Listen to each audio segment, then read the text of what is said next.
है माननीय श्रीमान, यह माइक्रोफोन आपको समर्पित है।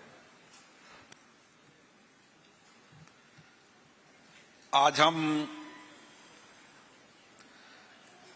वीर और शूरों की धरती जोधपुर, जिसका अपना इतिहास है और जिसका न्यायपालिका के रूप में एक बड़ा इतिहास है, उसके 75वें स्थापना दिवस को मनाने यहां पर आए हैं। मुझे खुशी है कि इस 75 वर्ष की यात्रा के अंदर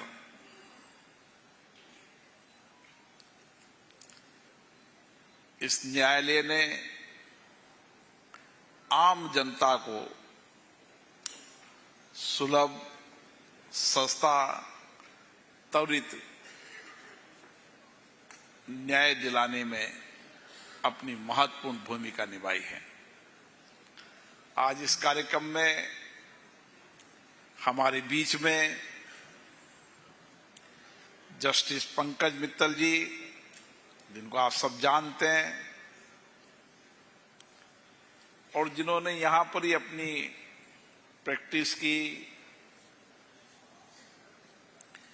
फिर राजस्थान हाई कोर्ट के जज बने, फिर असम की धरती पर मुख्य न्यायाधीश बने और आज इसी धरती के संदीप मेहता जी सुप्रीम कोर्ट में अपनी विद्वता के माध्यम से राजस्थान का नाम कर रहे हैं। Chief justice Shri MM Srivastava साहब, justice SS Shinde ji, justice Pushpendra Singh Bhati ji, जिन्होंने यहीं प्रैक्टिस की, यहीं वकालत की और राजनीति में सफर में आज राजस्थान के कानून मंत्री के रूप में काम संभाल रहे हैं, श्री जोगाराम पटेल जी, और इस बार एसोसिएशन के अध्यक्ष जिन्होंने एक कार्यक्रम आयोजित किया, श्री रत्नाराम थोलिया जी, महासचिव शिवलाल जी, उपाध्यक्ष धीरेन्द्र धादी जी, राजस्थान हाई कोर्ट के महाधिवक्ता श्री राजेंद्र प्रसाद जी, बार एसोसिएशन के अध्यक्ष भुवनेश शर्मा जी, और जिन्होंने लंबे समय तक राजस्थान और देश के अलग अलग न्यायालयों में अपनी सेवाएं दी जस्टिस के रूप में, वो सभी न्यायाधीश हमारे राजस्थान में जोधपुर और जयपुर के सभी माननीय न्यायाधीश, न्यायिक अधिकारीगण और हमारे सभी अधिवक्तागण, मैं आप सबको बधाई देता हूं कि आप सबके प्रयासों से इस 75 वर्ष की यात्रा में जोधपुर हाई कोर्ट का नाम अपने कार्यों से, अपनी गुणवत्ता से एक अलग पहचान बनाई है। आज मैं उस 75 वर्ष की यात्रा के अंदर योगदान देने वाले जो हमारे बीच में नहीं रहे, चाहे जुडिशियल में जस्टिस रहे हों, चाहे अधिवक्ता रहे हों, उन सबको भी स्मरण करता हूं कि उनके अथक प्रयासों से, अथक योगदान से इस यात्रा में उनका भी बहुत बड़ा योगदान है। और वह सभी बार और बेंच के अतिथि, सम्मानीय जस्टिस, अधिवक्ता, यहाँ के कर्मचारी, यहाँ के अधिकारी, यहाँ से हर छोटे से छोटे व्यक्ति ने भी यहाँ पर अपनी समर्पण से, अपनी सेवा से, क्योंकि राजस्थान त्याग की धरती है। अपने जीवन का समर्पण त्याग से इस राजस्थान के जोधपुर हाट कोर्ट की जो सेवाएं दी हैं, उन सबको भी हम याद करते हैं और उनकी सेवाओं को धन्यवाद देते हैं। इस यात्रा के अंदर सौभाग्य राजस्थान का कि 28 प्रतिष्ठित न्यायाधीशों ने देश के उच्चतम न्यायालयों के अंदर अपनी सेवाएं दी। यहां के कई प्रतिष्ठित अधिवक्ताओं ने देश के अंदर भी सेवाएं दी, देश के बाहर भी सेवाएं दी। यह हम सबको गर्व होता है कि यहां के बार और बेंच के जितने भी लोग यहां से निकले, उन्होंने जहां भी काम किया, इस राजस्थान का गौरव सम्मान बढ़ाया। और इस ऐतिहासिक 75 वर्ष की यात्रा के अंदर हमने बहुत सारे परिवर्तन किए और उस परिवर्तन को करते करते आज हम इस मुकाम पर पहुंचे हैं कि हम लोगों को सस्ता, सुलभ, सहज रूप से न्याय दिला सके। लेकिन अभी हमारी यात्रा समाप्त नहीं हुई है। हमारी यात्रा का अभी पड़ाव, अंतिम पड़ाव भी नहीं है, क्योंकि हमारी यात्रा का अंतिम पड़ाव जब होगा जब हम प्रदेश और देश के अंदर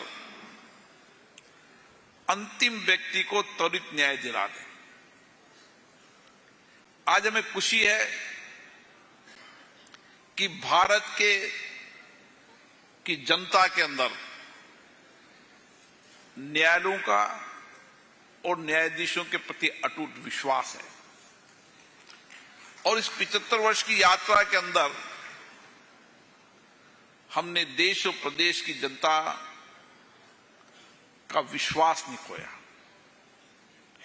आज हमें गर्व है कि इस 75 वर्ष की लोकतंत्र की यात्रा के अंदर, जब दुनिया के कई लोकतांत्रिक देशों में भी कई लोकतंत्र के अंदर प्रश्न चिन्ह लगे, लेकिन हमने इस 75 वर्ष की लोकतंत्र की यात्रा के अंदर लोगों के विश्वास को जीता, भरोसे को जीता। लोकतंत्र प्रति हमारी आस्था है, विश्वास है। और जब दुनिया के देशों में हम बताते हैं कि 65 करोड़ से ज्यादा मतदाताओं ने अपना मतदान कर लोकतंत्र में निर्वाचित सरकार को चुना, तो सब अचंभित रह जाते हैं। क्योंकि दुनिया के बड़े बड़े लोकतांत्रिक देशों के अंदर भी कोई 15 करोड़, कोई 10 करोड़, और उनमें भी उनकी चुनाव प्रक्रिया पर कहीं न कहीं प्रश्न लगता है। लेकिन भारत के अंदर हमारा निर्वाचन आयोग पर विश्वास, भरोसा है कि उन्होंने इतनी लंबी लोकतंत्र यात्रा के अंदर अपनी पारदर्शिता से, जवाबदेही से, समाज का एक व्यक्ति भी मतदान करने के लिए अगर आवश्यक हो तो उसका मतदान कराकर निष्पक्ष चुनाव प्रणाली को अपनाया। ये हमारे लोकतंत्र की ताकत है। और जब देश आजाद हुआ था तो लोगों को लगा था कि इतनी बड़ी विविधताओं वाला देश, इतनी जातियां, इतनी भाषा, दुनिया के सारे धर्म भारत में हैं। यहां विभिन्न जातियां हैं, अलग अलग वेशभूषा है, हर 50 किलोमीटर पर भाषा बदल जाती है। इतनी बड़ी विविधताओं के अंदर कैसे लोकतंत्र चलेगा? लेकिन हमने दुनिया में साबित कर दिया कि मदर ऑफ डेमोक्रेसी के रूप में हमारी पहचान लोकतंत्र की आजादी के बाद की पहचान नहीं है। हमारे लोकतंत्र की पहचान हमारे जीवन की हर कार्यशैली में लोकतंत्र रहा है। और इसीलिए हम कहते हैं मदर ऑफ डेमोक्रेसी। और दुनिया के अंदर हम बता सकते हैं कि किस तरीके से हमारी कार्य प्रणाली में, हमारी परिप्रेक्ष्य में, हमारी कार्य संस्कृति में हमेशा लोकतंत्र रहा था। और आजादी के बाद इस 75 वर्ष की यात्रा में हमने साबित कर दिया कि लोकतंत्री शासन चलाने की सर्वश्रेष्ठ पद्धति है। और इसीलिए जब इस बजट सत्र के अंदर मैं बजट के आवंटन को देख रहा था तो 1947 के अंदर पहला बजट 175 करोड़ का था, 52 के अंदर 400 करोड़ का। आज इस 75 वर्ष की यात्रा में 48 लाख करोड़ का बजट संसद में रखा गया। हमने इतनी प्रगति की है। हमने आर्थिक रूप से प्रगति की, हमने लोगों के सामाजिक जीवन में परिवर्तन किया, लेकिन अभी हमारा पड़ाव और है कि दुनिया के अंदर अब हम ये साबित करेंगे कि भारत के अंदर हमने लोकतंत्र और के माध्यम से ही सामाजिक आर्थिक परिवर्तन करते हुए दुनिया के अंदर नेतृत्व करने की क्षमता बढ़ाई। यह हमें साबित करने के लिए भी और काम करने की आवश्यकता है। और इसीलिए उसमें न्याय व्यवस्था सबसे महत्वपूर्ण है।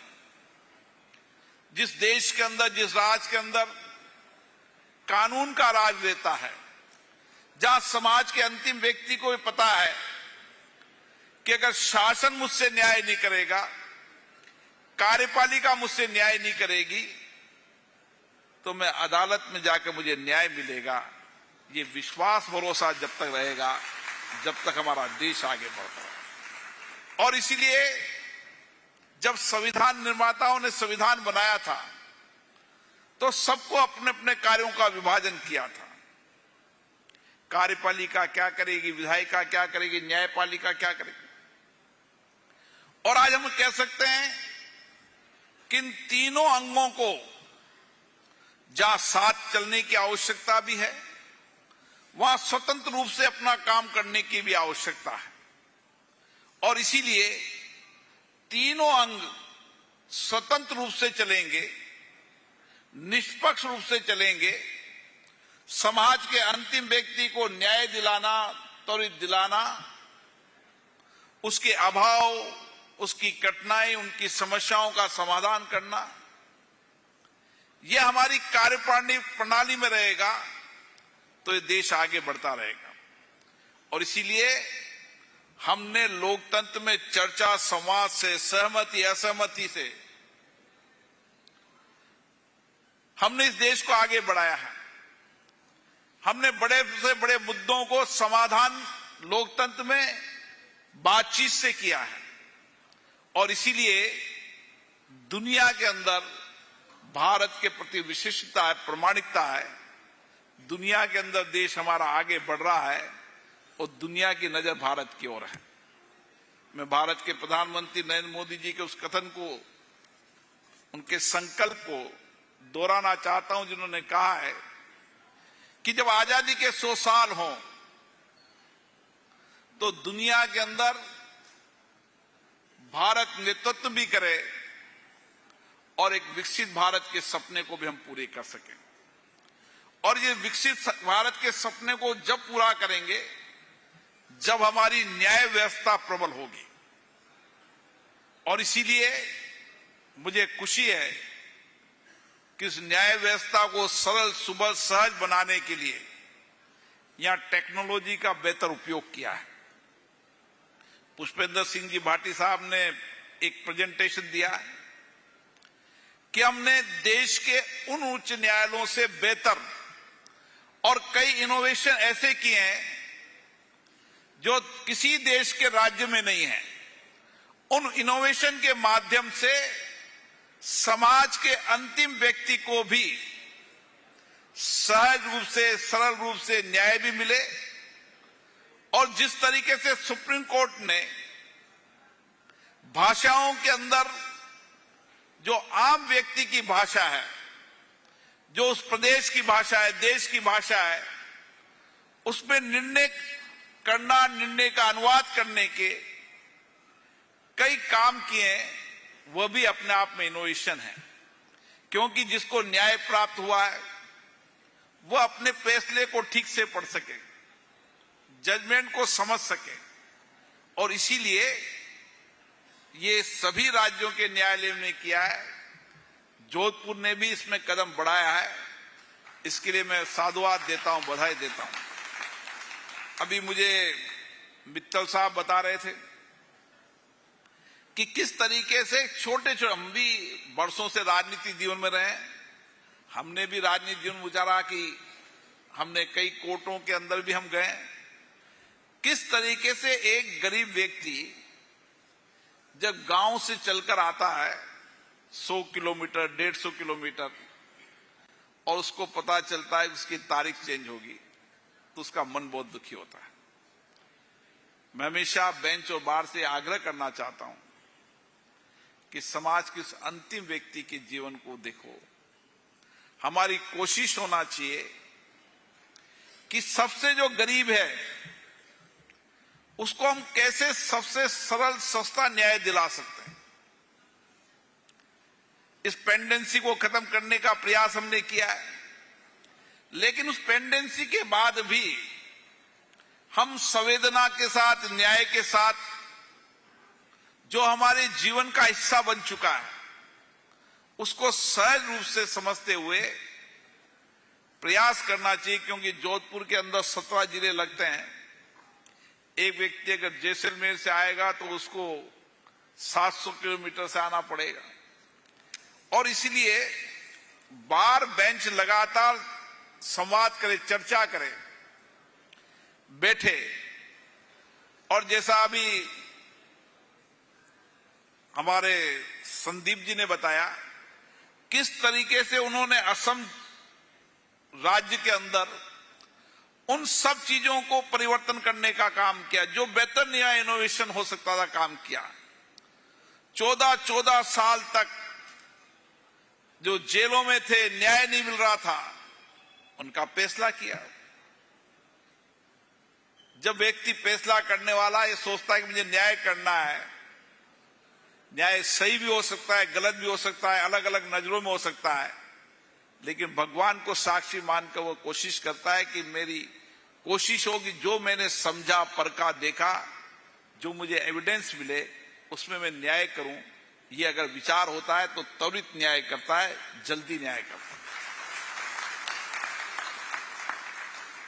कभी मन में शंका होने लगी थी मैं जल्दी न्याय करूंगा, त्वरित न्याय करूंगा तो लोग उंगली उठाएंगे, लेकिन न्यायाधीश को ये विचार करना चाहिए कि जल्दी त्वरित न्याय में गलती तो हो सकती है, लेकिन न्याय करते समय वो न्यायमूर्ति बैठा है, वो किसी से भी प्रभावित नहीं होता है, वो समाज के उस अंतिम व्यक्ति को देखता है जिसके साथ न्याय होना है, और न्याय करता ही करता है।